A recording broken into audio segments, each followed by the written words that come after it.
Welcome to the 100th edition of Wildcat Country. Eric Cohen and Shane Dale. And Shane, happy 100.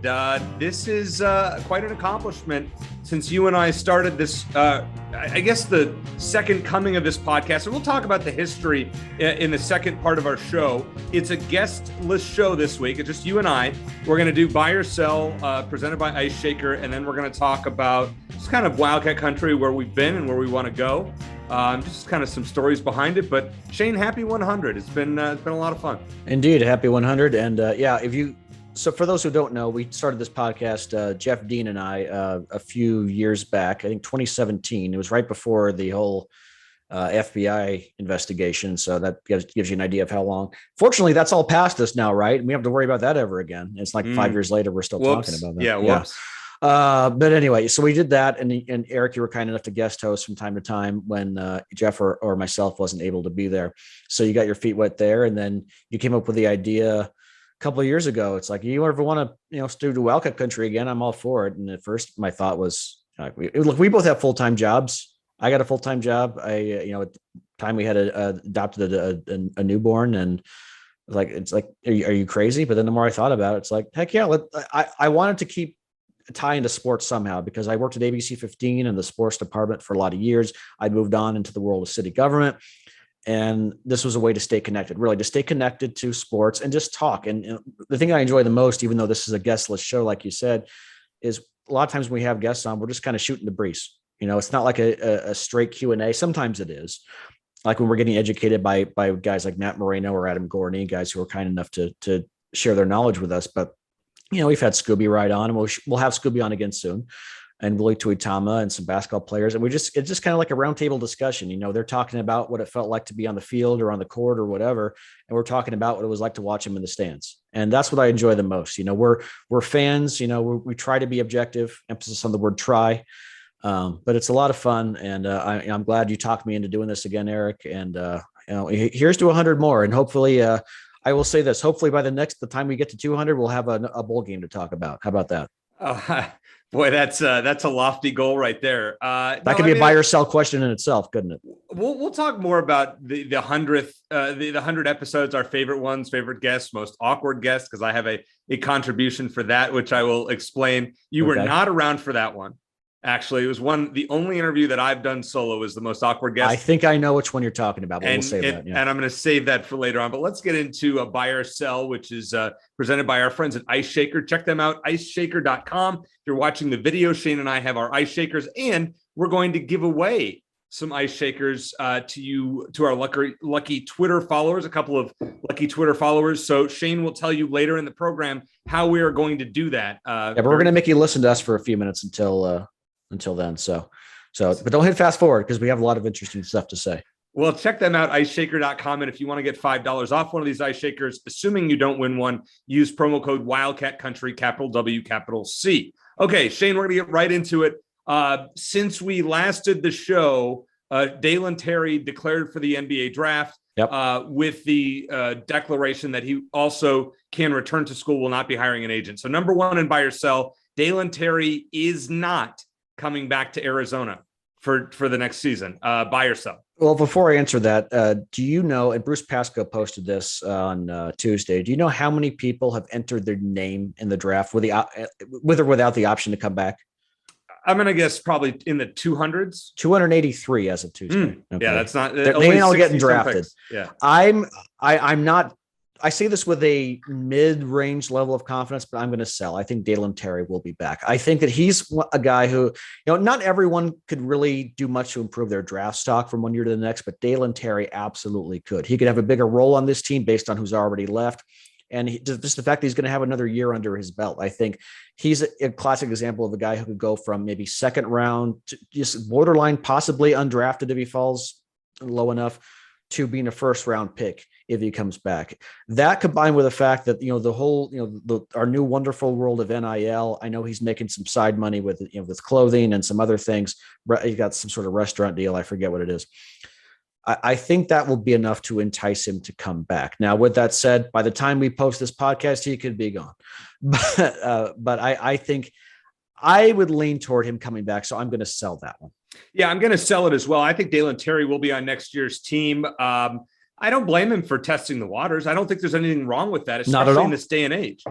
But I also believe, and I'm going to stand by this, that Dalen Terry will be a solid first-round pick, potentially a guy that could end up in the lower lottery.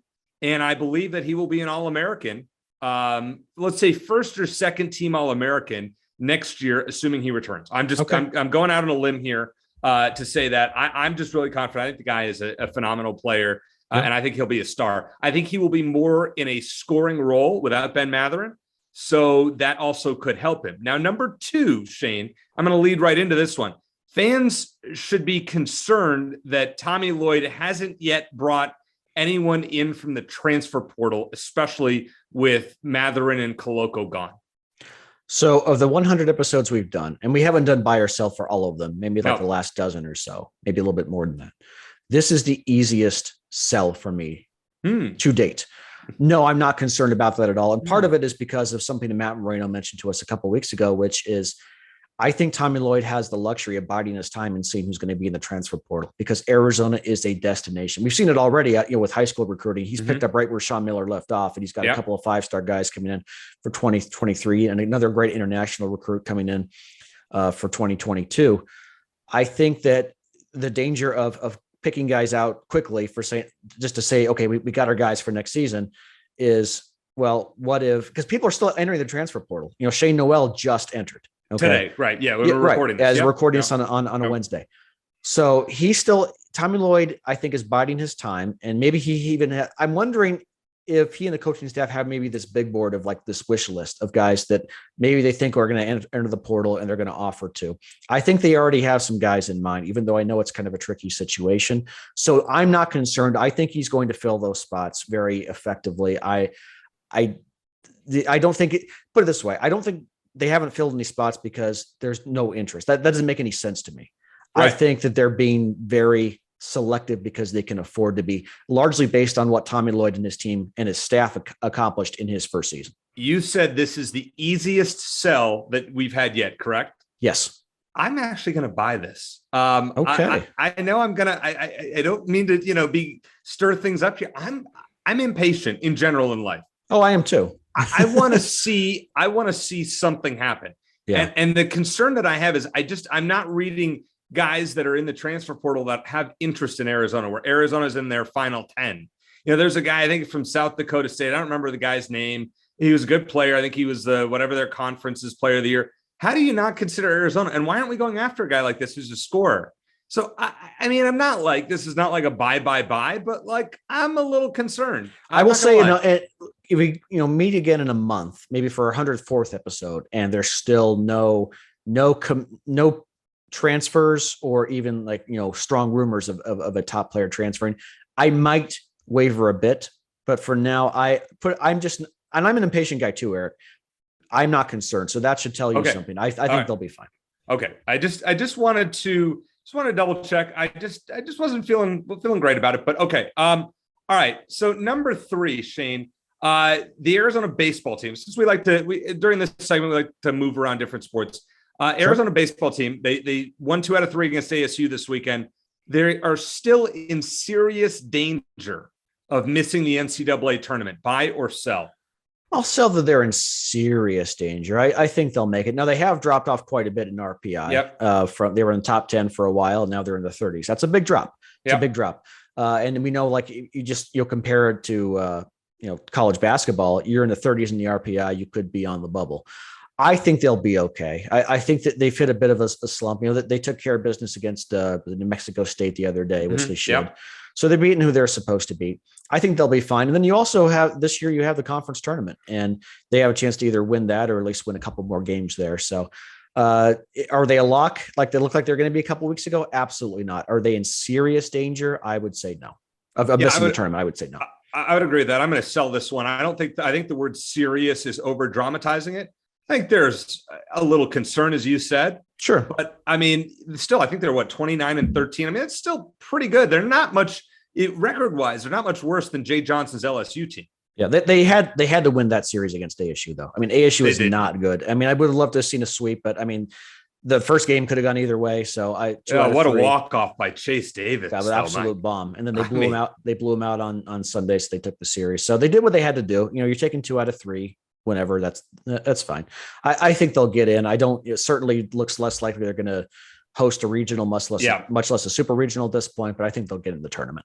Okay. So baseball, we think they're going to get in. Now let's talk about softball. Softball is 27-16, still a respectable record. 6-12 in the conference. Pac-12, arguably among the best softball conferences in the country. And Arizona is ranked, I believe, 25th. 25, which is baffling. Anyways, so number 4, the Arizona softball team, despite a subpar season, is in a pretty darn good position to make the NCAA tournament. They're the opposite. They're the opposite of the baseball team. They're in a better position than they were a couple of weeks ago. And 6-12. Of all the sports in which you want to be 6-12 in a conference, it would be softball. Because like you said, the Pac-12 just dominates. Now that's not what Arizona's used to. They're used to being at least the flip side of that, at least 12-6 or better. But they've had some big wins. That series win over Oregon, I think, was huge in terms of momentum, if nothing else. But their RPI is pretty similar to where the baseball team is at. So they're looking better. I think everyone who was, a couple weeks ago, and there weren't a lot, but some knuckleheads who were saying, fire Caitlin Lowe. I think some of them are starting to shut up, which is good. And I think she'll do well in the long term. But I think both teams will get in. Do I think either team is College World Series bound at this point? No. I think the baseball team could, if they get on a run, I think they could still right the ship and maybe make a run to the College World Series. Softball team, probably not. But again, it comes, like I say, every single week, it comes down to pitching more so in softball. You need a top 10 pitcher. Arizona doesn't have one, but they're finding ways to win in the meantime. They have a lot of underclass women who are going to be already fantastic hitters and only going to get better. So the future's bright for the team. As far as this year, was it buy that they're in good shape? Yeah, I'll go ahead and buy that they're in good shape. Number 5, in light of ASU having another 2 notable transfers last week, I think it's safe to say, at least in my opinion, that Arizona will be the preseason favorite when they release the look-ahead lines over ASU at home in Tucson on November 25th. That when those lines come out, let's say August, we will see Arizona minus something against ASU. Do you buy or sell that? So I don't regret a lot of my tweets, but I posted one a couple of months ago that I predicted that Arizona would be favored to win that game the week of the game. That might have been a little premature on my part, but I refuse to delete it, and I'll face the music. I know I never delete tweets. Don't delete tweets. No, I didn't. And someone even saved it. Like there's this thing like where you can get reminded of a tweet in like 9 months or something. And freezing cold takes. Yeah. Well, there's that too. I've been featured on that a couple of times, and I'm sure I will again soon. But I'm going to sell it in terms of the odds for the beginning of the season, just because I think that even though Arizona and ASU, Arizona's trending, they're trending up big time with their roster, and ASU in the other direction. I think the talent gap between the two teams was still so large last season that I don't know if odds makers are going to want to go so far as to make a 1-11 team from last year the favorite, even though they're at home. So I think it'll be close. I think I would say at this point, maybe within 5 points, but I think ASU would at this point would be favored. Oh, I think it's a field goal either way, but I think Arizona will be favored. I'm going to win this game. I'm going to say this over and over, and I've already said it. Arizona's going to win this game, and I'll eat some crow, not literally. But if they were to lose on November 25th, then I'll be really upset. Wildcats are breaking that 5-year streak of losing this game. I mean, this is not going to be the reverse 1980s where Arizona won or tied 10 in a row against ASU. I mean, this streak ends this year, and I think Jed knows it. So for my bonus question, I want to kind of preface this. So the last 2 coaches that have left Arizona voluntarily have been Jay Johnson, obviously, who was our buddy on Wildcat Country. Really enjoyed having him on. Probably one of my favorite guests. Just kind of left unceremoniously. Yeah. I remember talking to somebody in the athletic department that just said they were kind of just had their feelings hurt. Not that he was like rude behind the scenes, but in public, just wasn't great about it. And then you have Tony Amato, who last year went to Florida. He was just let go today, under allegations of not treating his players well, which apparently have dated back to his time at Arizona. So it's kind of a Todd Graham situation. Yeah. It's not great. So I don't want to touch on that, but I want to talk about Jedd Fisch. Okay. If Jedd Fisch were to leave for a job, I was sitting there thinking this weekend, I'm like, what's one job that if Jedd Fisch took, I would be seriously upset and scared? And it was UCLA. So Chip Kelly could be out. He's every year perpetually on the hot seat. So let's say they have a bad year and Chip Kelly's fired. Buy or sell, Jedd Fisch would be a legitimate candidate for that job, considering he's formerly an offensive coordinator at UCLA. If he's interested in it, I would buy that he'd be legit, just because of the coaching staff and the recruiting class that he's put together at Arizona after an awful season. I don't think he'd be the top choice by any means. I don't think fans would be very happy about it, but I think he'd be in the mix. Now, with that said, even though I know he's hopped around from one job to the next, and I mentioned this before, I think he's going to want to stay at Arizona for at least a couple more years. Well, number one, because he might not have a choice, because he still has to prove that he can win here. And all the good things we've said, the fact is he's only won one game, and that was against a COVID-plagued Cal team. Right. So that's number one. Number two, I really do think he wants his family to stay in one spot for a while. So I'm thinking probably like you are, like at least 3 years, which is probably what it's going to take at least to get this team back to a bowl game and relevant anyway. But to answer your question, if he was interested in the job and Arizona say they showed him the kind of improvement we expect, like maybe they win 4 games next season, then yeah, I think he would be a legitimate candidate. Yeah. So I would be scared if he went to UCLA, in this day and age where players can move freely. A lot of these guys, obviously Juice County, as he calls it, is a significant recruiting territory, as we saw Noah Fafita, T-Mac, Jacob Manu, Kean Burnett, etc. Of guys jumping there. By the way, Eric, this is a very random question. This is very random, but that's what my bonus questions in buy or sell are, Shane. Sometimes. I just was thinking about this. I was thinking about just like of all the places I wouldn't want Jedd to go, UCLA would probably be number one. That's fair. I'm just saying that. So I just think about that. If he went to Florida, I mean, obviously not, because they just hired Billy Napier, but like he went somewhere else, I'm not worried he's going to bring a lot of these guys with him. UCLA is the one school that has a connection to Jedd Fisch. Let's say Arizona goes 6-6, makes a bowl game this year. UCLA goes 4-8, fires Chip Kelly. Jedd Fisch is going to be talked about. Now, you and I on this show have discussed so many coaching changes that we could have never imagined. Amazing, right? Yeah, it's so amazing. I'm just throwing that out there. Obviously he has to win first before we get there. Before we transition to our next segment, talk about the 100 episodes of Wildcat Country, want to thank our main sponsor, Backcourt Marketing. They have been with us since the fall, and we want to thank Megan Coughlin, who is the founder and owner of Backcourt Marketing. Living the sweet life at the Suns game. Yeah, I saw that. And she's good luck at the Suns game because obviously they won. So want to thank her for all of her support. Check them out at backcourtmarketing.com or on Twitter at backcourtmktg. We have been very glad to have them as partners going along. Yes. By the way, Shane, just before I get into the top 100 things or top 100 episodes of Wildcat Country. So you say that I'm a jinx. There's been something last November that we had lost. U of A had lost all these football games. And then I come. Okay. So I've been to 3 Diamondbacks games this year. Yeah. At home. They have played 12 as of today. Now, right now they're still playing the Dodgers, but they are 4-7. The game is over, and they won 3-1. So they won. They won a series. They are now 5-7 at home. What do you think the Diamondbacks record is with me in attendance? Are they undefeated? They are 3-0. And this dates to last year too.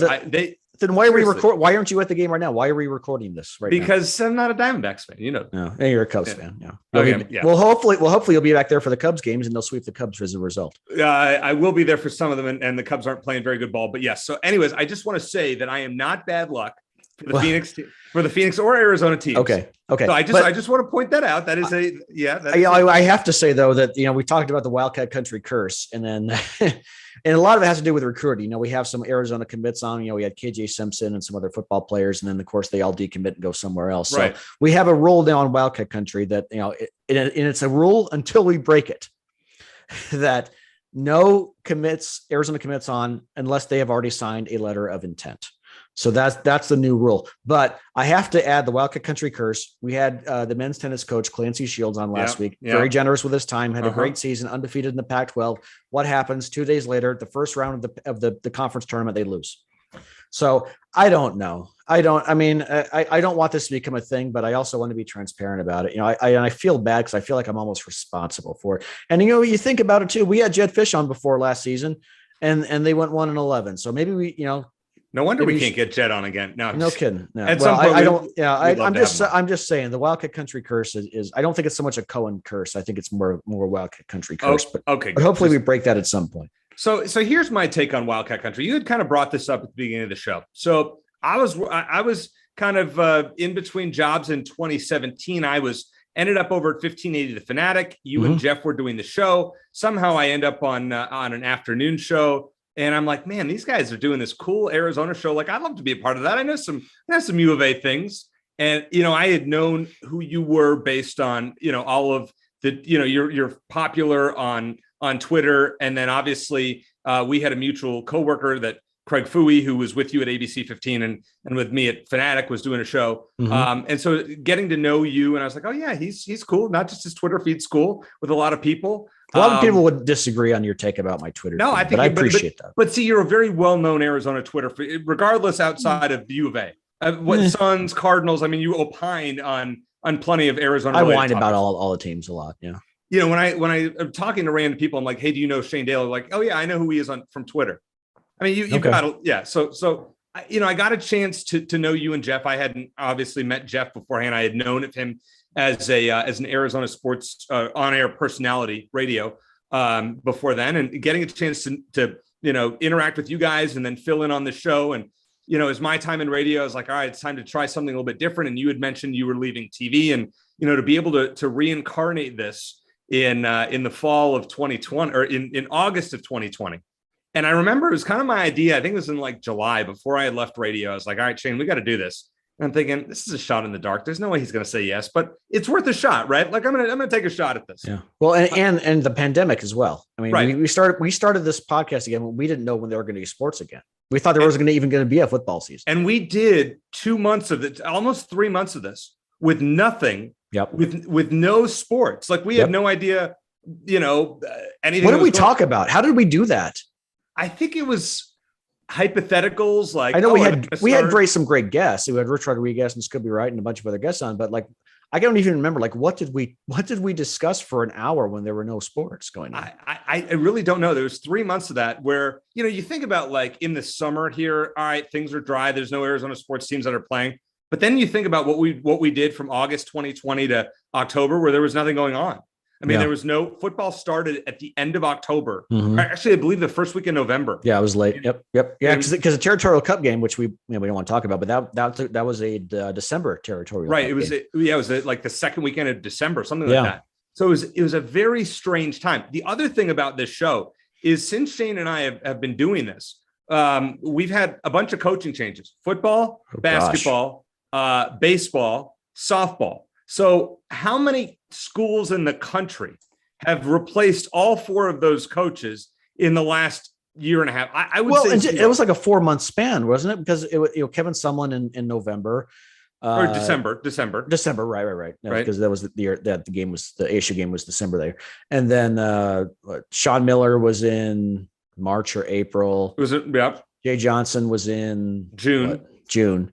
And then Mike Gray stepped down around the same time. So it wasn't 4 or 5 months. It was about a 6 month span, half a year for the top. I would say the top five sports. The only coach who was still there was Adia Barnes, and they had to renew her contract twice to keep her at Arizona. So we didn't have a lot of winning to talk about. We had more with the men's basketball team, obviously, this past year, and we had some other teams get. I shouldn't say that. The championship game. I mean, I'm thinking last year we had a championship game from the women's team. We did. We had, the College World Series runs for both. Yeah, so we had a pretty good run there as well for our first real. Yeah. I was thinking like the first few months, like football went winless.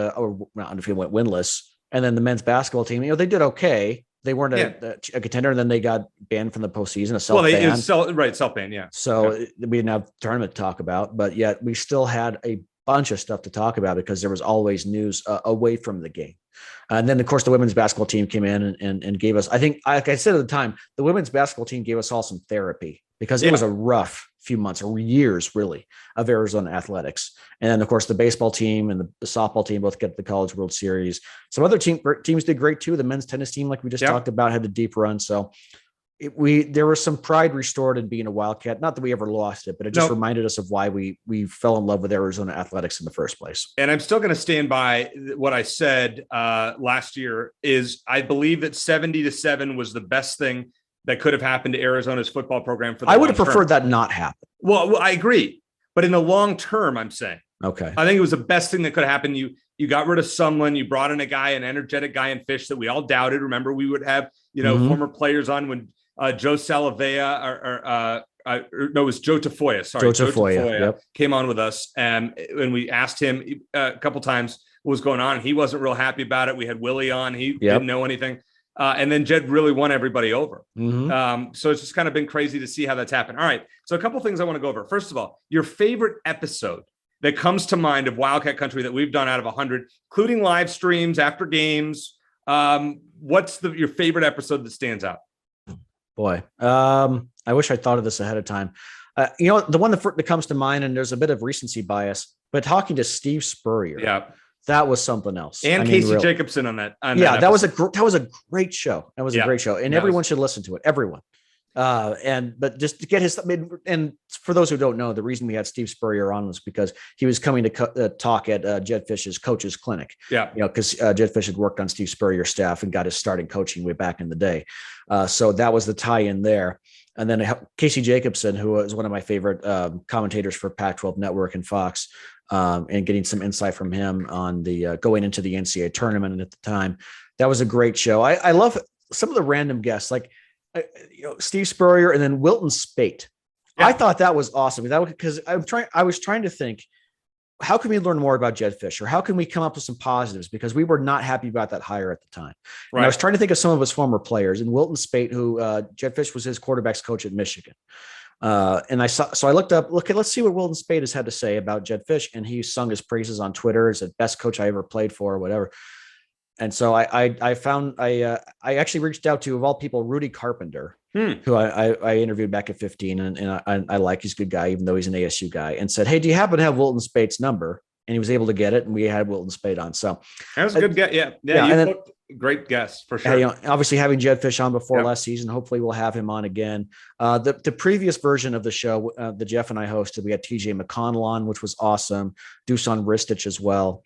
And we had Adia Barnes on the previous version back when she was first hired, and Arizona was in awful shape in terms of women's basketball. And we've had her on several times, including after they made the run to the championship game last year. So to see the growth in that program has been awesome as well. Yeah, that was a real fun one when she came on with us a couple weeks after they went to the NCAA tournament, or made that run all the way to the championship game. To have Jay Johnson, I know he's persona non grata among U of A fans right now, but to have him on after Arizona clinched a trip to go to Omaha, I thought that was really cool. He enjoyed watching Shane and I when we were during that 70-7 game. We were doing a live stream. Well, I will say that was another fun one, even though it was an awful game, because we were going to do a live stream, you and I, after the game was over. Right. And then at halftime, the score was like with 42-0, whatever it was. Yeah. And I texted you, I said, you want us to go live now? Give people an alternative to watching this crap.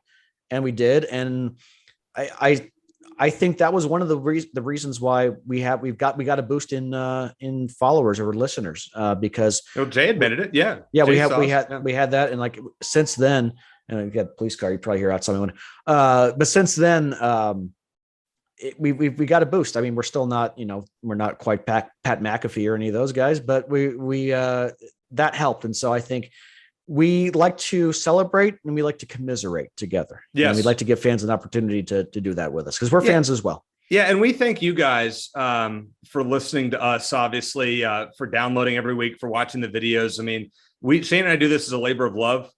We have a good time with it. Really we're never going to get rich from this. We just do it, as Shane said, to just commiserate and just talk. And for me, what's a lot of fun is to be able to talk to some of the former players, coaches, and fans, let's say, just kind of get opinions on, memorable games or, what's going on out there. One of my favorite shows outside of the Spurrier and Casey Jacobson one that we did recently was one that we had before that infamous 70-7 Territorial Cup game. We had Rich Rod, Raquel Rod, and Scooby on Scooby at the same time. Yeah, it was like a little roundtable discussion, almost like a reunion. Like Rich Rod is like saying, "How you doing, Scooby?" And Scooby says, "Oh, I need one of your hard edge hats." I was like, "Oh, okay, I'll send you one." And then a couple of days later, Scooby sends a picture of it that he got the hard edge hat that he got in the mail. So I mean, it was crazy. I mean, we've had Ari McDonald on, and right before she made a run, Sam Thomas was on with us, I think 5 times. Yep.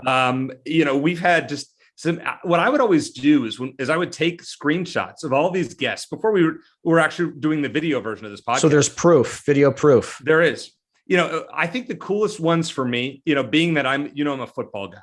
Yep. And I love my Wildcat football team. Willie Tuitama, getting a chance to have him on, get to know him. Scooby was one. And then a couple of, guys that I got to watch in Keola Antolin. I was going to say Keola was a great interview. It was a great, and Matt Scott was really good too. Yeah. We had on, and you're like, these are guys that we all went to their games. We saw them play, but you didn't know what they're going to be like on the air. They were great. Yeah. Having guys, Joe Tafoya was great. John Fina is always, when you have Fina on, I mean, you got to be on it. And he corrected me one time. I made a mistake on the air. That was one of my more awkward ones. But Shane, it did not live up to the most embarrassing interview I've done on Wildcat Country yet. I can't say it's really a surprise. You were not able to do this one. It was with Kurt Kriesa. And we had a choppy connection. It was, I went back, you sent it to me, and it was just cringeworthy. You did the best you could. I edited it the best you could, but yeah, Kurt did not have a good connection. That was before last season. Yeah. And then like I asked him, I was like, "Oh, do you ever see yourself in the NBA?" So, and he got mad at me. It was kind of I don't know if there was something lost in translation. He might have thought you were asking, do you plan to declare for the draft after next year or something like that? Yeah, I don't know. But regardless, that was the most kind of awkward one. And then, as I said, there was a time where I thought Fina did something and he's like, "No, I didn't play in that game." You got a year wrong. Like I mean, it was like 20, 30 years ago. So, you remember games like that better than I do. So you go there and I don't. And and that's what you get for it, I guess. But I think going forward on this show, obviously we're going to have a lot to talk about this fall. We have a lot of good teams. I mean, obviously football is going to be a lot better. Men's basketball is going to be exciting. Women's basketball should be in the top 15 again. Yep. And obviously baseball and softball probably going to make a run to the postseason coming up here. So we have a lot to talk about. But I also look forward to more of those type of shows where we're able to reminisce about former games. We haven't really done that in a while. Like we're going to have Chris Gronkowski on again. From our great sponsor at Ice Shaker. Still trying to get his brother on at some point as well. We'd love to have Rob on, but we'd love to have Chris on again, just to kind of talk about some of the games that he played in. We did a little bit of that when we first had him on. We talked about Ice Shaker and his sponsorship with Arizona athletes, but that's what I'm really looking forward to doing over the summer, getting a chance to talk to some of these athletes. Now, we are doing a giveaway in honor of our 100th episode. Shane, tell us how some of our listeners can win one of these awesome ice shakers. All of our listeners are going, finally. That's why I'm listening.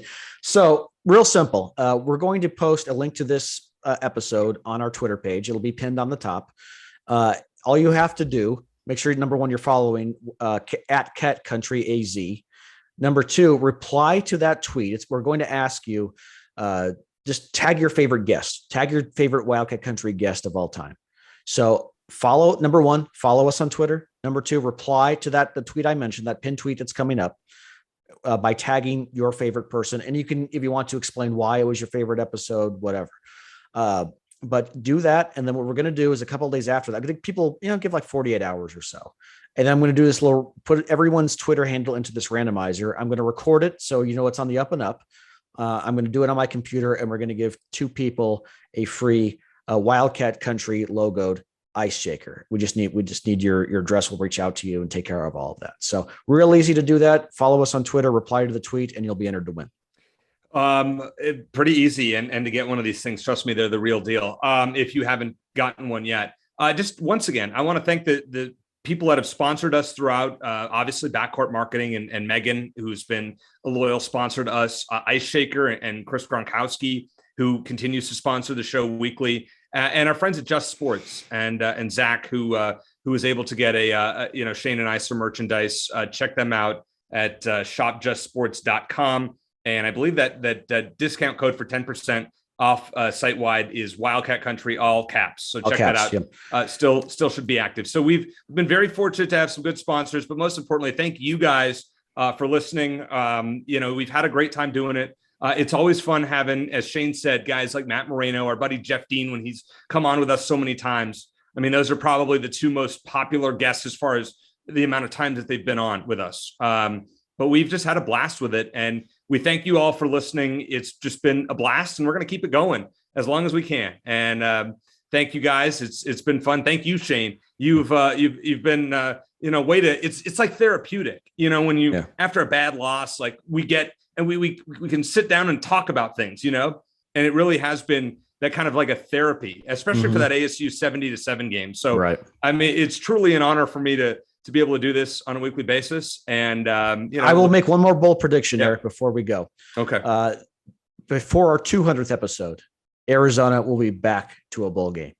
How about that? We got 2 years from now. So they have next season and then the season after that to do it. I mean, if we start pumping out episodes here quickly, if we start doing 2 a week, that's true. That's true. If we do, we do a bunch of live streams, but I think I'll go ahead and put myself out there. We'll time capsule it. We'll play it for our 200th episode, and then you can shame me if I'm wrong. All right. So not only that, will Arizona reach a Final Four in men's or women's basketball, or I'll even say softball or baseball?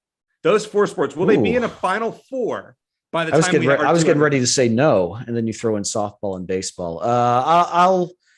Oh, you know what? We're on a wave of positivity right now. I'll say, what the hell? Yeah. And you know what? I think the most likely team is going to be women's basketball, because I think that Adia Barnes is capable of getting this program back there. Men's basketball too. We'll still wait to see how this roster shakes out next season. Chip Hale's done pretty well in his first year. I think Caitlin Lowe's going to do well. So yeah, and, I'll tell you what, if this is a more normal episode, I'd probably be cynical and be like, nah, because it's really hard, because it is really hard. But I'm going to be optimistic, and I'm going to say yes, at least one of those teams will get to a Final Four. He knows you guys are going to hold him to it. Yep. For Shane Dale, I'm Eric Cohen. Thanks for listening to the 100th episode of Wildcat Country, powered by Backcourt Marketing. And as always, bear down.